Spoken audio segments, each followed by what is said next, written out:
பின்ன உங்களுக்கு உதவும்ல, பாத்துக்குங்க. பாத்துக்கிட்டீங்களா? இதுல பிள்ளைக்கு என்ன வந்து சேரும், தாய்க்கு என்ன வந்து சேரும், எல்லாமே வெவ்வரமா இருக்கு.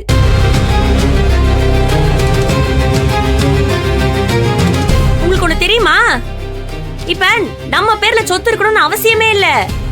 இப்ப நான் கேஸ் போட்டேன்னு வைங்க, எனக்கு தேவையானதை கேட்டு வாங்கிட்டு போயிட்டே இருப்பேன்.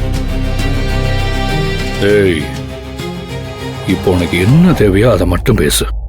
பரவாயில்லையே, சட்டமும் தெரியாத சாஸ்திரமும் தெரியாத கதிருக்கு முத தடவை நான் சொல்ற விஷயம் விளங்கிருச்சே. ஆத்தாடி ஆத்தா, அதிசயம்தான்.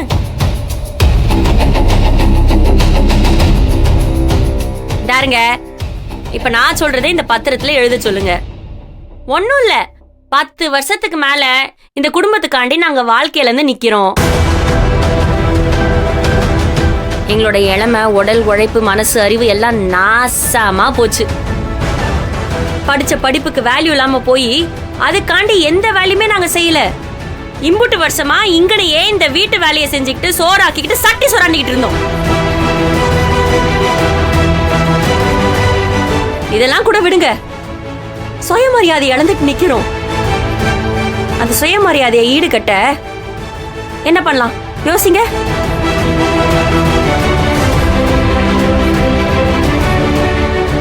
இவங்களுக்கு அவ்வளவு யோசிக்க வராது. நீங்களும் கஷ்டப்பட வேணாம், நானே சொல்லிடவா?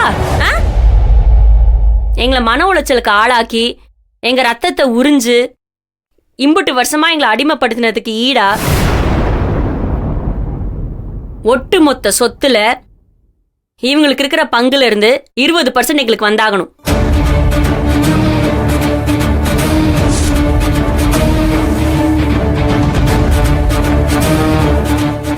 இந்த 20%ங்கிறது எங்களுக்காண்டி மட்டும்தான். பிள்ளைங்களுக்கு தனியா என்ன செய்யணுமோ அது ஒரு லிஸ்ட் போட்டுருவோம். அதெல்லாம் பார்த்துட்டு இவங்க என்ன சொல்றாங்களோ அது எங்க மனசுக்கு நியாயமா பட்டா அப்புறமா நாங்க கையெழுத்து போட்டுத்தரோம்.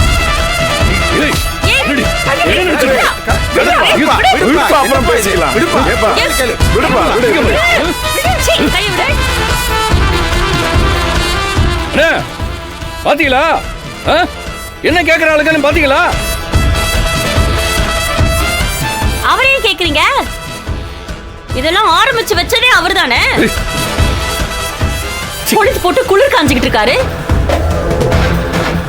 அவரை விடுங்க, அவர் ஆரம்பத்துல இருந்து இதே வேலையை தான் பாத்துக்கிட்டு இருக்காரு. எனக்கு அவரை பத்தி கவலையே கிடையாது. இப்ப நீங்க என்ன சொல்றீங்க? தீர்த்து சொல்லிருங்க. தாருங்க, சாரின்னு சொன்னா 20%ஓட நடைய கட்டுறோம். இல்ல முடியாது, ஆச்சா போச்சானா பெருசா மொய் வச்சிருவோம், பாத்துக்கிறங்க. என்னப்பா இது, இந்த புள்ள இப்படி சொல்லுது? நான் உள்ளத சொல்றேன் சித்தப்பா. ஆமா, நீங்க மட்டும் ஏன் வந்திருக்கீங்க? சித்தி வரல, ஏன் கூட்டிட்டு வரல? அவங்களும் வந்திருந்தா அவங்களுக்கும் நாங்க சொல்லிருப்போம், அவங்க உங்களுக்கு எடுத்து சொல்லி புரிய வச்சிருப்பாங்கல்ல. அம்மா பேசாம இருமா, நீ பாட்டுக்கு எதையாவது கிளப்பி விட்டுறாத. ஏன் சித்தப்பா, நான் இருக்கிறதான சொல்றேன். சரி, அவங்க வரலன்னா என்ன?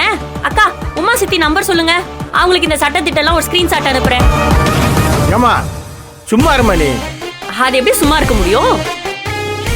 எங்க மேல எம்புட்டு அக்கறை இருந்தா 1008 வேலையெல்லாம் தூக்கி போட்டுட்டு இங்க நான் வந்து பஞ்சாயத்து பண்ணிட்டு இருக்கீங்க. அதே அக்கறை எனக்கு சித்தி மேல இருக்காதா? அவங்களும் 4 விஷயத்தை தெரிஞ்சு வச்சுக்கணும்ல. இன்னொன்னு கேளுங்க, இப்போ இந்த பஞ்சாயத்துக்கு சரியா தீர்வு கிடைக்கலன்னு வைங்க, நாங்க அடுத்து கோர்ட்டுக்கு தான் போகணும். அப்ப உங்க பேரு, இந்த மாமன் பேரு, அண்ணன் பேரு, அத்தாச்சி பேரு, எல்லார் பேரையும் கொடுத்துட்டு இந்த மாதிரி வந்தாங்க, மத்தியஸ்தம் பண்ணாங்க, ஆனா வேலைக்கு ஆகலன்னு சொல்லுவோம். அப்ப உங்களுக்குன்னு ஒரு பிரச்சனை வந்துச்சுன்னு வைங்க, சித்தி தானே சட்டம் தெரிஞ்சு உங்களை காப்பாற்ற முடியும். ஏப்பா கதிரே, என்னப்பா இது சரி வராது. உங்களுக்கு ஒத்தாசை பண்ணலாம் நீ வந்தா எங்க வீட்டுல வம்பு இழுத்து விட்டுருவாளுங்க பொழுது உங்க வீட்டு பொம்பளைங்க.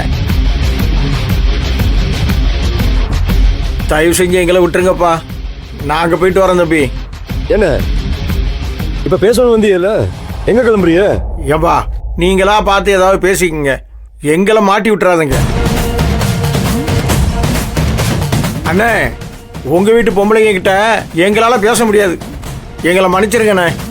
ஏப்பா கிளம்புங்கப்பா, வாங்க போலாம். போயிட்டு வாங்க, என்ன காப்பியோட கிளம்பிட்டாங்க, சாப்பிட்டு போயிருக்கலாம்.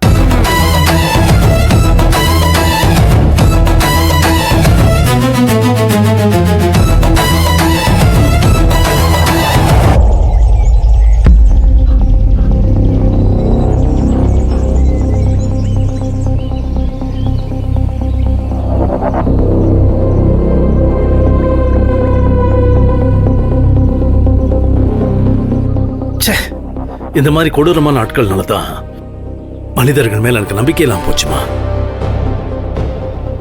இதை விட கடுமையான நாட்களை நான் கடந்து வந்திருக்கேன். உன் வலி எனக்கு புரியுதுமா. உன் கதை கேட்டு எனக்கு கோபம் வந்தாலும் என் கோபத்தை விட உனக்கு நியாயம் கிடைக்கிறதாமா ரொம்ப முக்கியம். இதை பாரு, நீ இப்போ இங்கேருந்து வெளியில போறது ரொம்ப ஆபத்தான விஷயம். எனக்கு தெரிஞ்ச இங்க சில நண்பர்கள்லாம் இருக்காங்க, நம்பிக்கையானவங்க. அவங்க கிட்ட சொல்லி உன்னை எப்படி சேஃபா வெளில கொண்டு போறதுங்கிறது நான் பேசி பார்க்கறேன். ஐயோ இல்ல சார், வேணாம். எங்களுக்கு யாரு உதவி பண்ணாலும் அது அவங்களுக்கும் ஆபத்தா தான் போய் முடியும். வேணாம் சார், நான் கிளம்புறேன். அட இருமா, என் வாழ்க்கையில் நான் இழக்கிறதுக்கு எதுவுமே இல்லைம்மா. உன்ன மாதிரி நியாயமான பொண்ணுக்கு உதவி செஞ்சா அது எனக்கு திருப்தியை கொடுக்கும். மனிதர்கள் மேல நம்பிக்கை வச்சு என்னால் ஆன முயற்சி நான் செஞ்சு பார்க்கறேன். கடவுள் நிச்சயமா நமக்கு துணையா இருப்பாரு.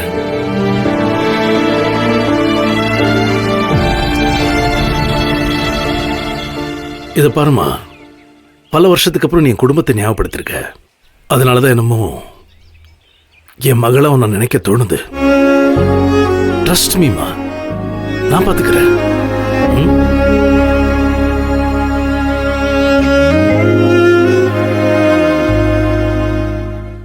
சார், என் ஹஸ்பண்டுக்கு ஒரு கால் பண்ணி நான் சேஃபா இருக்கேன்னு மட்டும் சொல்லணும். உங்க ஃபோன் கொஞ்சம் தரீங்களா? அவசரப்படாதேம்மா. நீ சொல்றத வச்சு பார்த்தா இது பயங்கரமான ட்ராப் மாதிரி தோணுது. இந்நேரம் சம்பந்தப்பட்ட ஆட்களை ட்ராக் பண்ண ஆரம்பிச்சிருப்பாங்க. உன் ஃபோன் கால்லாம் மானிட்டர் பண்ணிட்டு இருப்பாங்க. இப்போ கால் பண்ண வேண்டாம், வெயிட் பண்ணு. நான் போய் விசாரிச்சு பார்த்துட்டு அப்புறம் உங்ககிட்ட சொல்றேன். Go and take some rest. I'll be back soon. Vasanthamma, சாப்பாடு போடுங்க. பாசிட்டிவான செய்தியோட வரேன். You take care.